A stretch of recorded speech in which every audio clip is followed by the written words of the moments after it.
We are thrilled to be joined by Harry Dunn, a man whose courage and candor has helped shape our national conversation around democracy and justice. As a former U.S. Capitol police officer with more than 15 years of service, he stood his ground during one of America's most challenging moments, the January 6th attack on the Capitol. He has since emerged as one of the most outspoken voices about that day. He's testified before Congress about his experiences, including facing racial slurs from rioters.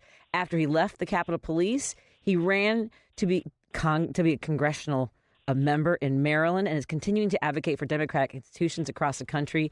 And today he's here fresh from Wisconsin, where he's been speaking about judicial independence and the impact of recent presidential pardons, of course, related to January 6th. Harry, it's great to talk to you again. It was a pleasure to meet you last year at the DNC. How are you doing today, my friend? Yeah, it's so good to talk to you. Glad to be on with you. I'm hanging in there to answer your question. I feel like a lot of other people, just doing whatever we can do to keep our heads up and focus on what's important going forward. Well, I think that's important. You know, there are a lot of folks today who are really more scared than they were yesterday. You know, we're seeing all this news, whether it's the pardons, whether it's what's happening with ICE, and today the federal blockade to funding for programs that people rely on. And I wanted to ask you, what do you tell folks? Because, you know, you have shown a type of bravery that a lot of us don't have, whether physical or training and things like that. But there are different kinds of bravery. Tell us a little about that, will you? Well, first of all, I appreciate that. You know, I don't look at myself any different than anybody else. Listen, everybody that's afraid right now, you should be afraid. And I'm not saying that in a scary type way, but your fears are absolutely valid. A lot of people on the other side, meaning the MAGA world, they use this fear-mongering as if there's this invisible boogeyman that's coming to get you. However, there's an actual real boogeyman in the White House right now who is actually coming for people. And people's fears, their concerns, them being afraid, it's 100% valid. And why I keep going is because there are people out there that need somebody to fight for them, need somebody to be a voice for them. When I became a police officer, I became one to be a public servant because I believe in helping people. When I ran for Congress, I believe your elected representatives should work for you, to help you, not to go to D.C.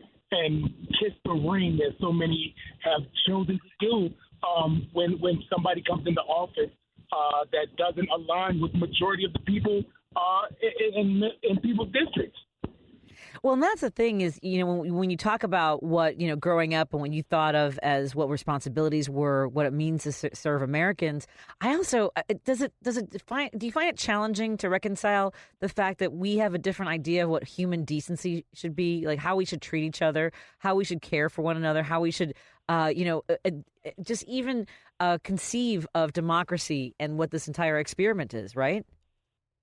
Yeah, that was always used to be the easy part. Decency and decorum. That is since gone out the window. It's a thing of the past.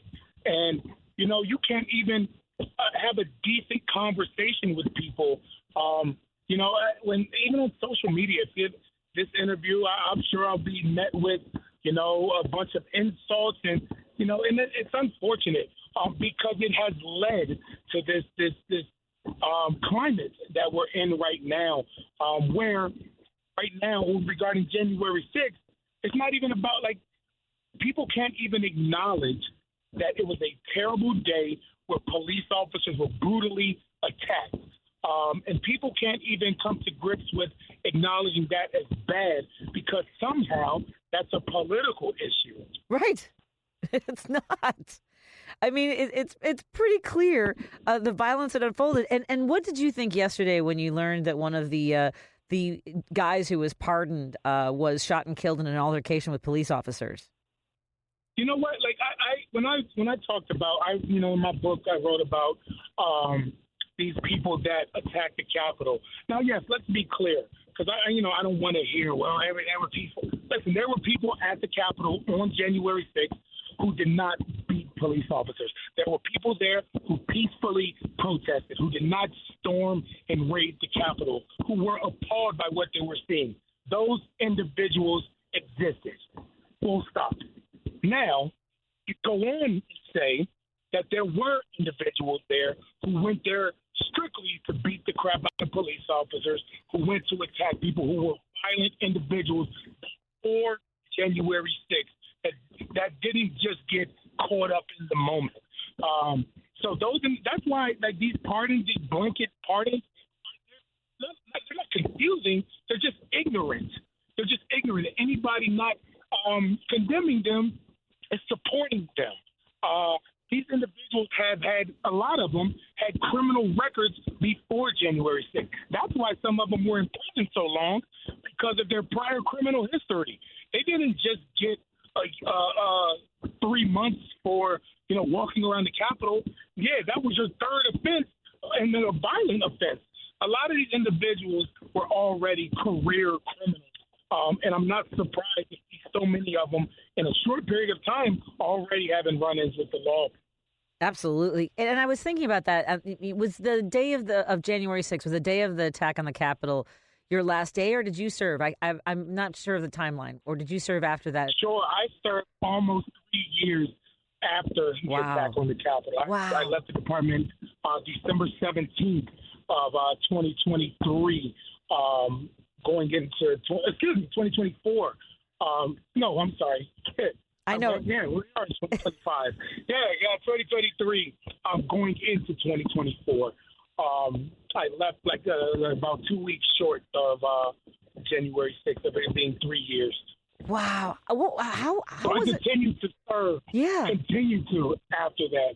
Even when when you testified in front of Congress and you met with those on the other side, on one side of the aisle, who refused to acknowledge, who initially on the day of themselves were, one, afraid for their lives, many of whom spoke the truth about what happened, and then completely turned around and acted as though it was just a tour that, well, of course you go on a tour and you smear fecal matter on the walls of someone's office and you beat a police officer. Sure, that's normal. How did you? Yeah, that's normal, right? Right? How did you carry yourself in that environment, in that energy of the sort of actual alter reality of people who didn't accept the truth? Well, the same way I did on January 6th, and the same way I did the 12 or 13 years before January 6th. The Capitol police officers are some of the most professional people that I've worked with in my life. They believe in their oath. They believe in serving the Constitution, the people. Think about, we don't protect specific, or the way I had to change my mindset. It's not about protecting the individuals who denied what we went through. It's about protecting the institution or that seat of Congress that they represent. There are hundreds of listeners or thousands of listeners out there that their representative is in Congress. They may have not voted for whoever's there in that seat, and our job is to represent that seat. So if by me doing my job and protecting that seat of Congress, we got to go out there and win elections. So one day that seat will continue to exist, and it's not about the person necessarily holding that seat right now. Did you, in your years prior to January 6th, reflecting back, did you see any of this coming in regards to the vulnerability of the institution? No. I mean, who predicted that a country? Even this election, I didn't predict him getting back to the White House. So I guess we have to stop living with this notion that we as Americans are we're a great nation, but we're this nation that we stand up and believe in decency, dignity, and liberty and justice for all. Do we really? Right. Do we really? I mean, what? I mean, clearly not. It was a wake-up call of what America really is, who we are as a people that and we are people who failed to reject somebody who incited a mob to stop the certification and try to overturn the election. Yeah, that's who we are as in America. I ain't gonna argue with you.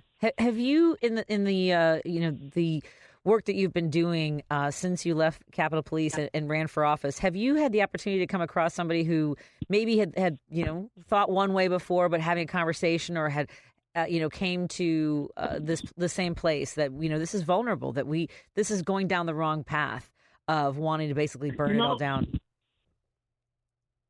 And to be very honest and candid with you, I don't focus on individuals. Okay. There are some individuals, right? You can present them with the tape and what. I mean, January 6th was one of the most documented crimes in American history. So there are some people who will watch that and still deny. I'm not out there attempting to convince them anymore. I'm out there convincing people who don't know, people that are unaware, people that sat home during this last election. Those are people that we need to reach. Donald Trump has a base, and they're not going anywhere, no matter what they're presented with, period. I'm out there reaching individuals that can be reached right now, and I think that's what we need to focus on right now. I mean, look at the last election. It wasn't a mandate. It wasn't a landslide.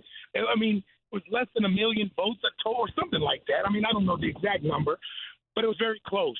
Now, it shouldn't have been, I still believe that Kamala Harris should have won that election. But a lot of people decided to sit this one out. Those are the people that we need to focus and get back, people that sat this one out. I agree. And I love that you were in Wisconsin, because I was also in Elkhorn, Wisconsin, the Saturday before the inauguration. Awesome. To work with the Democrats there. Tell us a little bit about that, because I agree. That's what I'm doing. I'm focusing on the Supreme Court race in Wisconsin, because that's where I can have the most impact. And to your point, to reach voters who didn't show up last, I want to go to those doors. I want to go to registered voters who didn't show up. I want those names and addresses. I mean, in a good way, just to say hi. Yeah, well, I mean, that's why I'm here in Wisconsin right now.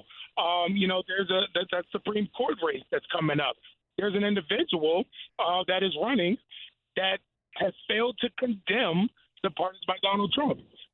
He's failed to condemn it. Now, listen, I don't know where he stands on any other policy, but anybody seeking public office, especially at the Supreme Court level, should be able to push back forcefully and say that pardoning people who attack police officers is wrong. Period. No ifs, ands, or buts. He's not able to do that. So absolutely, any opportunity I have to speak out and push back against those individuals, especially elected officials, public servants, I will continue to do so. And that's why I'm here in Wisconsin and the cheese curds.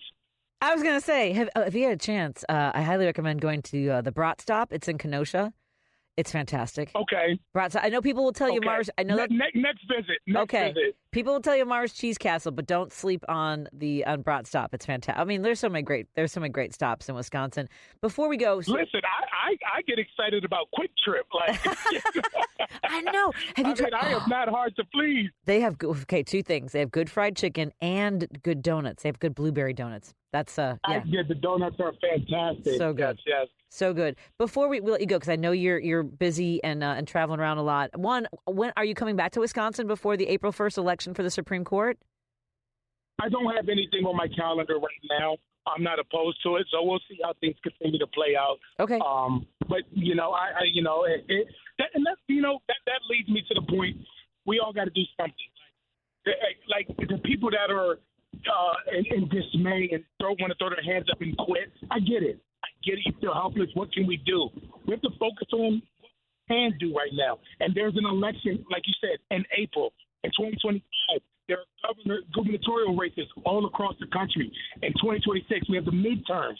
So we have to stay engaged. Don't wait until Election Day or the day after to have an opinion about what's going on.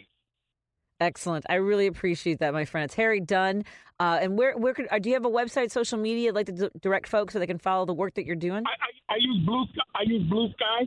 Libra Dunn 1 on Blue Sky. And also I started a PAC, Harry Dunn Democracy Defenders PAC.